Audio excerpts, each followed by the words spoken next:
એક એક વસ્તુ આરામથી સમજશું, બરાબર. આખી strategy long term trend, grandfather એટલે લોંગ ટર્મ અને 60ની ઉપર એટલે અપ ટ્રેન્ડ સ્ટ્રોંગ છે, રાઈટ. પછી આવે એનો નેક્સ્ટ છે ફાધર, જે વીકલી ચાર્ટ છે, જે મીડિયમ ટર્મ ટ્રેન્ડ છે, એ પણ સ્ટ્રોંગ છે 60ની ઉપર. એમાં તમે જોશો કે થોડું નીચે આવે છે પણ છે 60ની ઉપર, રાઈટ.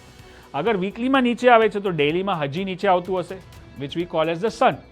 હવે જ્યારે શોર્ટ ટર્મમાં કરેક્શન થતું હોય, રિટ્રેસમેન્ટ થતું હોય, જ્યારે માર્કેટમાં છે ને કે પ્રોફિટ બુકિંગ આવી ગયું, તો પ્રોફિટ બુકિંગ થાય તો RSI 40-60ની તો નીચે જશે, 40 આગળ પહોંચશે. હવે આ પોઈન્ટ જ્યાં લખ્યું છે ઇન્ફ્લેક્શન પોઈન્ટ, ઇન્ફ્લેક્શન કે હવે અહીંયાથી એને ડિસાઇડ કરવાનું છે કે હું નીચે જાઉં કે ઉપર જાઉં. ઉપર જઈશ તો હું મારા ફાધર અને ગ્રાન્ડફાધરની વાત માનીશ, કેમ કે એ લોકો બેવ બુલિશ છે, અને હું નીચે જઈશ તો એ લોકોની અગેન્સ્ટ જઈશ, રાઈટ. તો છોકરો જનરલી ફાધરની વાત માને, રાઈટ. 10માંથી 6 વાર 7 વાર તો માને ને એ ટાઈમે આપણને ટ્રેડ કરવા મળે.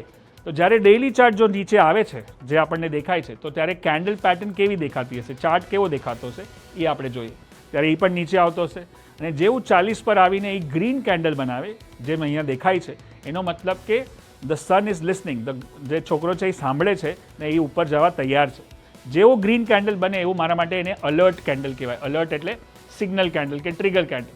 હવે એના ઉપર મારો એક બાય બની જાય ને એની નીચે મારો સ્ટોપ લોસ બની જાય, કેમ કે અગર એની નીચે જતો રહેશે તો એ 40ને બ્રેક કરશે, 40ને બ્રેક કરશે તો sun is below 40, then the GFS is failed, right. તો આપણે સ્ટ્રેટેજી ફેલ થઈ તો આપણે આંગળી કાપી લઈએ.